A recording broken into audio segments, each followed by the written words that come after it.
سنت یہ بھی ہے۔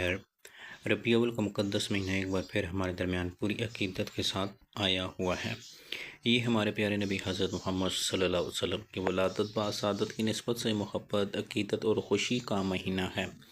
اس مہینے کو مسلمان عقیدت و احترام کی نگاہ سے دیکھتے ہیں۔ اس میں چراغاں ہوتا ہے، جلوس نکلتے ہیں، فرنی تقسیم کی جاتی ہے اور میلاد کی محفلیں ہوتی ہیں۔ یہ سب درست ہے، ہمیں یہ کرنا چاہیے کیونکہ یہ مہینہ پوری انسانیت کے لیے اہم ہے۔ ہمارے نبی کریم صلی اللہ علیہ وسلم اس مہینے دنیا میں تشریف لائے تھے اور ہمارے نبی صرف مسلمانوں کے لیے نہیں بلکہ پوری انسانیت کے لیے رحمت بن کے آئے۔ اللہ تعالیٰ نے حضور صلی اللہ علیہ وسلم کی آمد کو انسانوں کے لیے اپنا احسان قرار دیا۔ آپ صلی اللہ علیہ وسلم انسانیت کے لیے کتنا بڑا احسان ہے، ہمیں یہ سمجھنے کے لیے قبل اسلام اور بعد کی تاریخ کا مطالعہ کرنا ہوگا۔ نبی کریم صلی اللہ علیہ وسلم کی رحمت کسی خاص وقت اور قوم کے لیے نہیں تھی، آپ ہر دور اور ہر قوم کے لیے رحمت ہیں۔ اللہ تعالیٰ نے کچھ قوموں کو ایمان کی دولت سے محروم رکھا، لیکن اس کے باوجود بھی یہ اس تبدیلی اور رسول صلی اللہ علیہ وسلم کی تعلیمات سے بالواسطہ فیض حاصل میں کامیاب رہے۔ کیوں اور کیسے؟ ان قوموں نے نبی کریم صلی اللہ علیہ وسلم کا صرف تعلیم کا پیغام لے لیا۔ دنیا میں اسلام سے قبل تعلیم کی اہمیت، افادیت اور اسے حاصل کرنے کی ترغیب اتنی شدت سے کہیں نہیں ملتی۔ ہمارے نبی کریم صلی اللہ علیہ وسلم کی نبوت کی زندگی کا آغاز ہی پڑھنے کے حکم سے ہوا تھا۔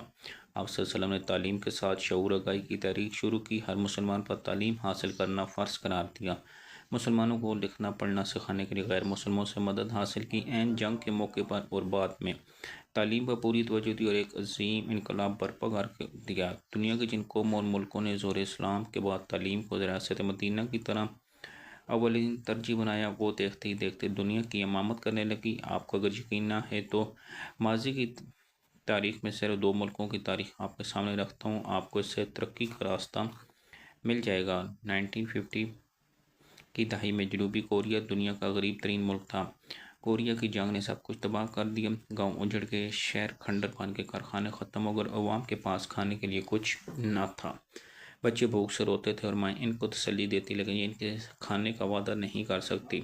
کوریا میں ایک طرف یہ صورتحال تھی اور دوسری طرف اس ملک کے پاس تیل تھا، گیس تھی، سونا اور نہ ہی دوسرے قدرتی وسائل تھے، لہذا ان کے پاس بھوک، غربت اور مایوسی کے سوا کچھ نہیں تھا۔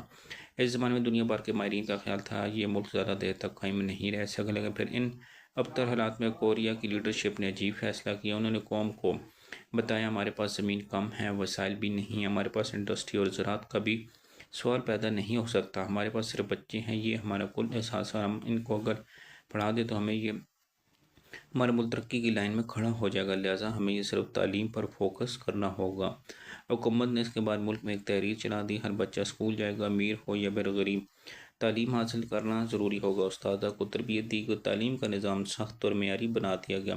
اس کے بعد حکومتیں بدلتی رہی لیکن پالیسی نہ بدلی، سیاست کے رنگ بدلتے رہے لیکن یہ فیصلہ مستقر رہا۔ اس فیصلے نے کوریا کی قسمت بدل دی، وہ بچے بڑے ہوئے، تعلیم نے ان کی سوچ بدل دی، یہ محنتی اور نظم و ضبط کے پابند ہو گئے۔ 1980 کی دہائی میں صرف 30 سالوں میں کوریا کی شرح خواندگی 100% ہو گئی۔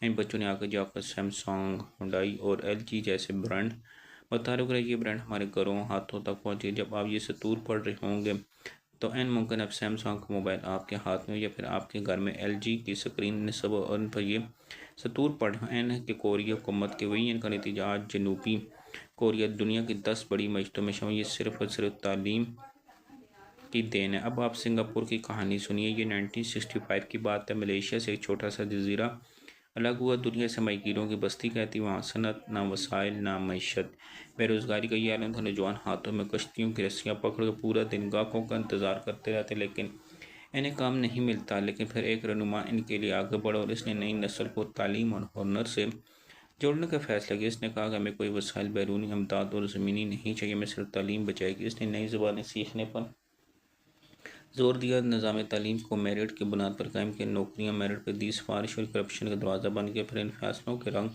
نظر آنے صرف 30 سالوں میں سنگاپور ماہی گیروں کی بستی سے ایک ترقی یافتہ ملک بن گیا۔ آج سنگاپور ایک عالمی مالیاتی مرکز ہے، اس کا پاسپورٹ دنیا کا طاقتور ترین پاسپورٹ ہے۔ اب آپ پاکستان کے حالات کا جائزہ، پاکستان میں پانی، معدنیات، تیل، سونا سب موجود، لیکن ہم اس کے باوجود ترقی نہیں کریں کیونکہ ہم نے انسانوں کو ڈیولپ نہیں کیا، ہم نے قوم کو تعلیم اور تربیت نہیں دی۔ یہ یاد رکھیں، قوموں کی سب سے بڑی طاقت اس کے نوجوان اور اس کے بچے ہوتے ہیں۔ قومیں اگر انہیں استعمال کر لیں تو یہ قدرتی وسائل کے بغیر بھی ترقی کا لیے یہ وسیلہ نہ ہو تو دنیا کے تمام مسائل مل کے بھی قوم کو قوم نہیں بناتے۔ ہمارے ملک کے 65% نوجوان 30 سال سے کم عمر میں اس عظیم خزانے کو سمجھنا ہوگا، استعمال کرنا، لیکن بدقسمتی سے اس وقت ہمارے 5 سال سے کم 2.5 کروڑ بچے تعلیمی اداروں سے باہر۔ یہاں یہ سوال ہے، اگر سنگاپور، کوریا اپنی قوم کا تعلیم یافتہ بنا سکتے ہیں تو تعلیم دے کر قوم کو ڈیولپ کیوں نہیں کریں؟ آپ یقین جانیں ہمارے لیے بھی اس پر عمل کے وہی نتائج نکلیں جو دوسرے ممالک میں نکلے۔ ہماری ریاست اس وقت کئی طرح کے مسائل کا شکار ہے، ان کے پاس تعلیم کے لیے وقت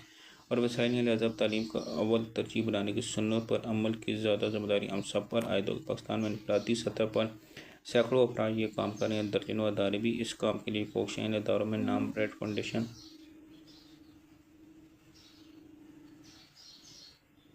میں کئی سالوں سے اس ادارے سے رضاکارانہ طور پر وابستہ ہوں۔ یہ ادارہ کمال کر ایک طرف اس نے فارمل ایجوکیشن کے 400 تعلیمی ادارے قائم کیے، دوسری جانب اس نے ہدایت تھر پاکر اور دیا جیسے لگ بھگ بچوں کے 120 لٹریسی سینٹر بنائے۔ اس کے ساتھ حکومت پنجاب نے اپنے تعلیمی ادارے حوالے کیے، یوں ان کے زیر انتظام تعلیمی اداروں کی تعداد 600 کے قریب پہنچ گئی اور 1.5 لاکھ طلباء اس سے مستفید ہو رہے ہیں۔ ان لٹریسی سینٹر میں بچے مفت تعلیم حاصل کر ریڈ فاؤنڈیشن کے کام میں بہت ہی خاص بات ہے، ان کا یتیم بچوں کا پروجیکٹ ہے۔